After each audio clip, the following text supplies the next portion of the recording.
आइए आज कथा का प्रथम दिवस है। प्रथम दिवस की बेला में जो श्रीमद् भागवत कथा का जो प्रथम श्लोक है, सच्चिदानंद रूपाय विश्वोत्पत्त्यादि हेतवे तापत्राय विनाशाय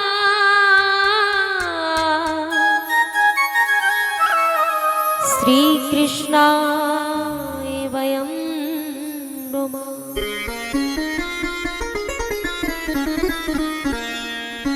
यं प्रवज्जन्तमनुपेतं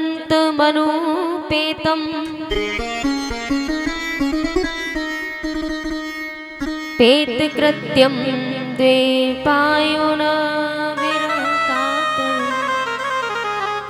पुत्रेति जन्मयता तरो विनेदु इस्तं सर्वभूत हृदयं मुनिमानतोऽस्मि। परम मंगलमय परात्पर परम अखिलेश्वर अकारण करण करुणा वरुणालय तटित विंदित पीतांबरधारी भक्त जपैसा कल्पतरु भगवान श्री बाल कृष्ण प्रभु की बांगमय प्रति स्वरूपा भगवान का ये जो बांगमय प्रति स्वरूपा श्रीमद् भागवत महापुराण सप्ताह ज्ञान यज्ञ इस परम पवित्र नैमिषारण्य चक्र तीर्थ में आज से शुभारंभ होने जा रही है ये श्रीमद् भागवत कथा। अच्छा, ये जो हम और आप बैठे ये नैमिषारण्य है, जो भारत की पवित्र भूमि नैमिषारण्य, जो गोविंद के गुणगणों की गंगा से गोता लगा रहे वो श्री, और वो भी ऊपर से कौन सा मास है? श्रावण मास, यानी कि सावन के महीने को श्रावण मास कहते हैं। श्रावण मास माने श्रवण नक्षत्र से प्रारंभ होता है। श्रवण माने, श्रवण का मतलब होता है सुनना, श्रवण माने सुनना, श्रवण करना। तो श्रावण मास का अर्थ ही यही है कि श्रवण करना, सुनना।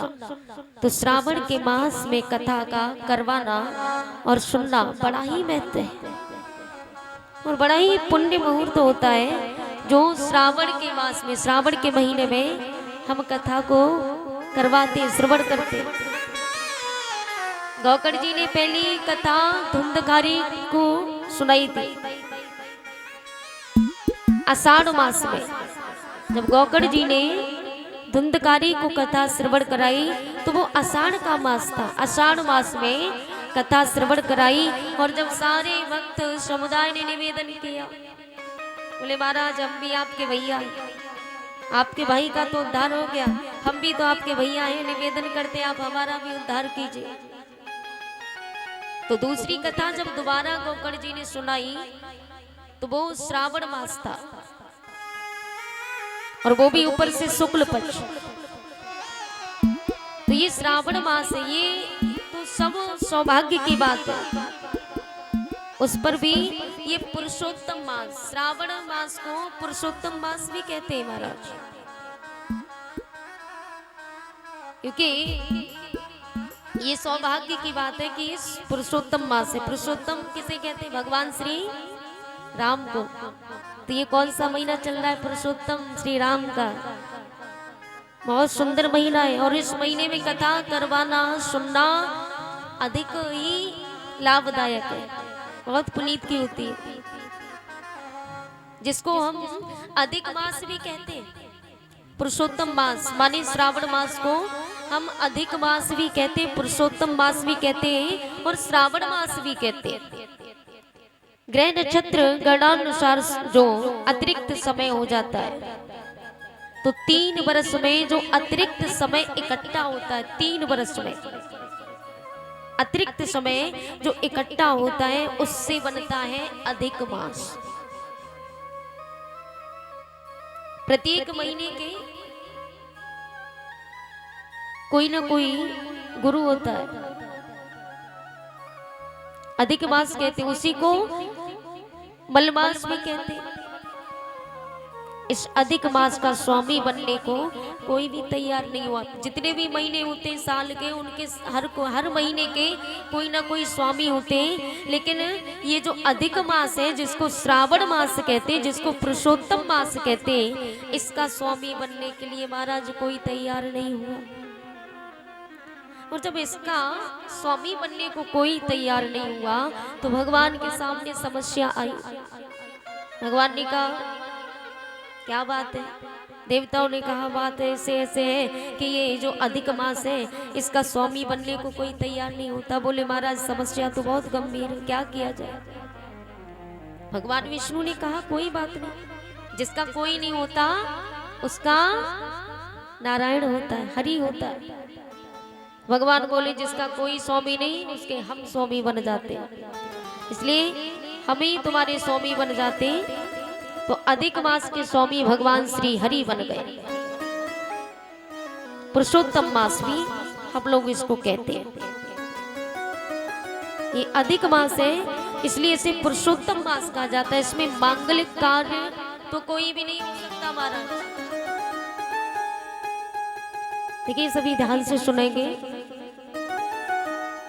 इस मास में मांगलिक कार्य कोई नहीं हो सकता। जैसे कि 16 संस्कारों में कोई भी संस्कार नहीं, चाहे जनेऊ संस्कार हो चाहे विवाह संस्कार हो, ये हो नहीं सकता इस मास में। तो इसलिए अधिक मास में ये सब नहीं हो सकता, पर भगवान ने इसको अपना नाम दिया इसलिए।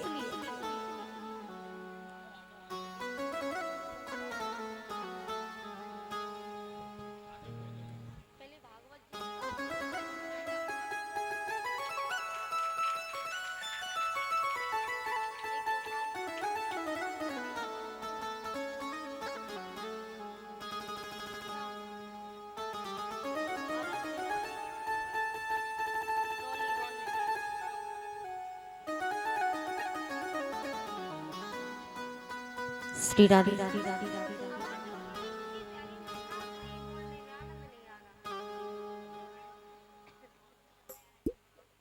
हेलो श्री राधे।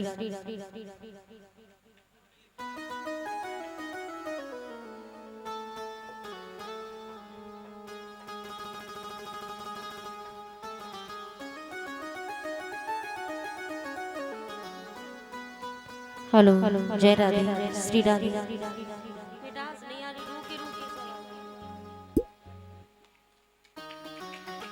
हेलो जय राधे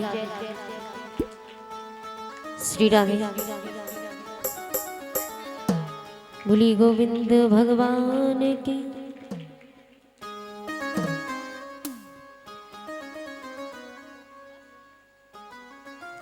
श्री राधे। हेलो जय राधे, सही से करो। श्री राधे। हेलो जय राधे।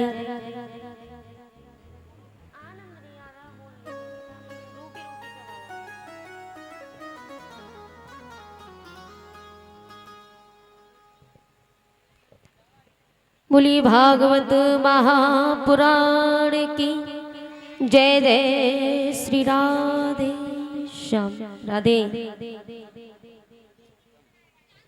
तो देखिए प्यारे, इसलिए भगवान अधिक से अधिक हमें इस मास में जितना भी हो सके उतने सत्कर्म करने चाहिए, जितने भी हो सके उतने पुण्य करने चाहिए इस महीने में, क्योंकि ये भगवान का मास है, पुरुषोत्तम मास है, हरि का मास है। इसलिए इस महीने में हमें जितने सत्कर्म हो करने चाहिए ताकि भगवान प्रसन्न हो जाए। ये भगवान का ही विशेष मास शुभ कर्मों के लिए, सत्कर्मों के लिए है। तो श्रवण मास, उस पर भी पुरुषोत्तम मास और अधिक मास, और उस पर भी नैमिषारण तीर्थ है। नैमिषारण तीर्थ है, इसको चक्र तीर्थ भी कहते हैं। ये मैं आपको आगे बताऊंगी क्यों कहते हैं। आइए इससे पहले भगवान का ध्यान करें मंगलाचरण के माध्यम से, फिर विषय वस्तु का प्रतिपादन करेंगे। तो श्लोक कहता है कि सच्चिदानंद रूपाय विश्वोत्पत्त्यादि तापत्रय विनाशाय श्री कृष्णाय वयं नमः।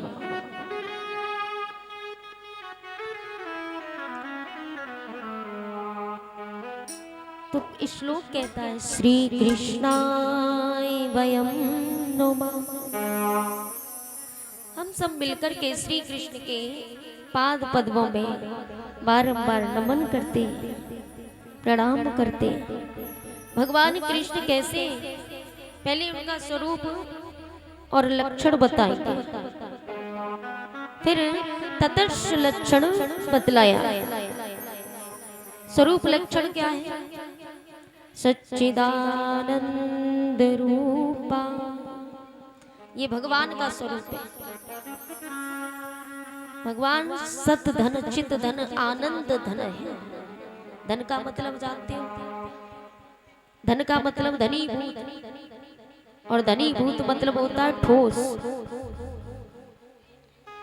भगवान विशुद्ध सत्स्वरूप है। सत्स्वरूप माने जिसमें उसका प्रवेश ना हो, वो सत्य धन है। और चित्त, चित्त कहते हैं ज्ञान को।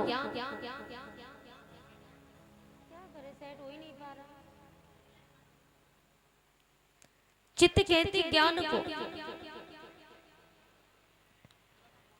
तुम्हारे ज्ञान धन कहने का मतलब जिसके भीतर अज्ञान का किंचित भी प्रवेश ना हो,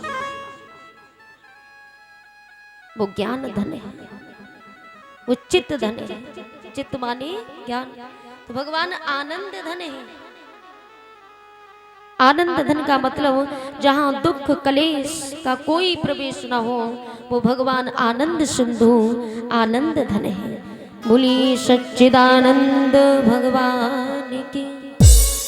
तो ये तीनों भगवान में पूर्णतः विद्यमान है। भगवान के अंदर ये तीनों प्रवेश है, अन्य का कोई स्थान नहीं है। इसलिए भगवान को सच्चिदानंद धन कहा जाता है।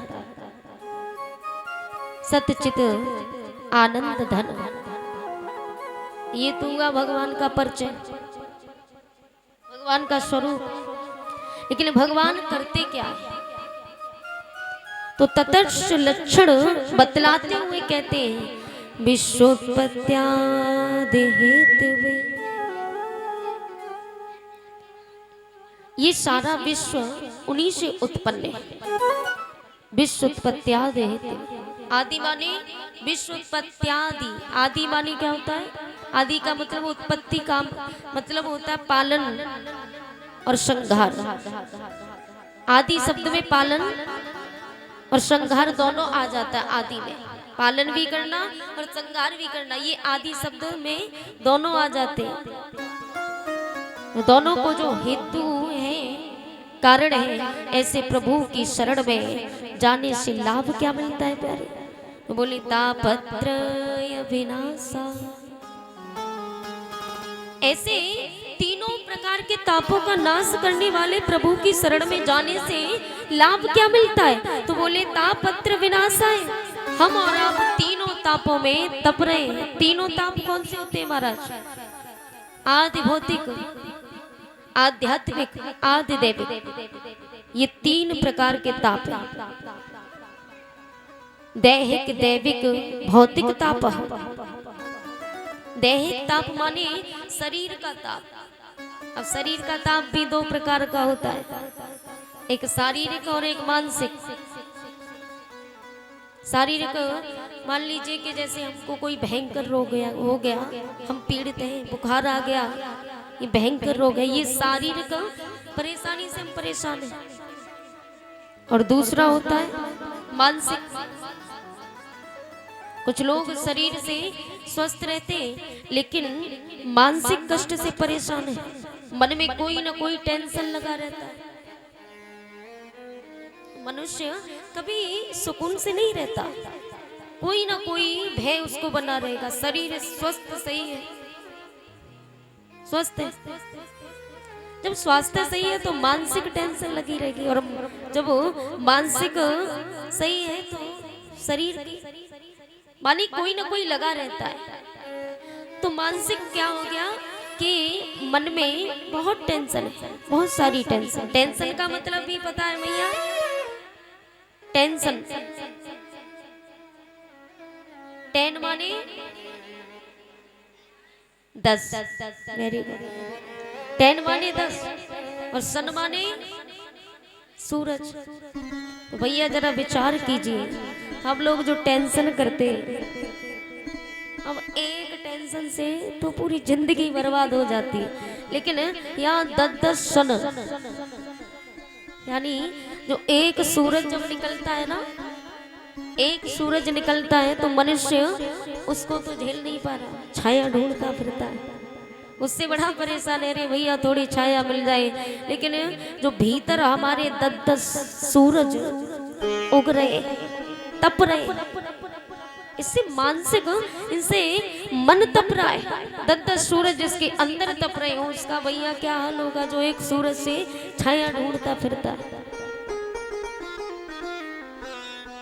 इसलिए प्यारे, परंतु ये है दैहिकता, दोनों शरीर और मानसिक। और दूसरा है भौतिकता। भौतिकता आप किसे कहते हैं?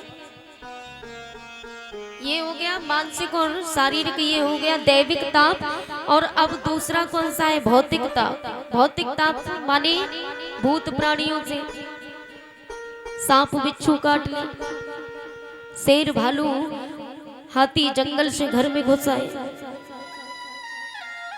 तो जीव जंतुओं से कष्ट मिले उसे भौतिक ताप कहते हैं। मधुमक्खी यदि काट ले तो मुंह सूज जाता है, ये क्या भौतिक ताप है।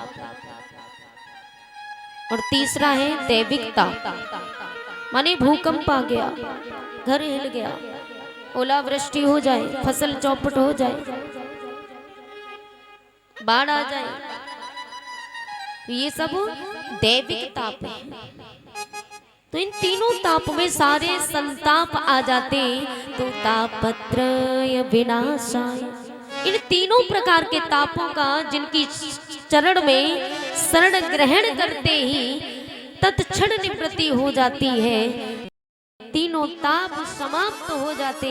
ऐसे गोविंद पाद पद्मों में हम सब मिलकर के प्रणाम करते। बोलो सच्चिदानंद भगवान।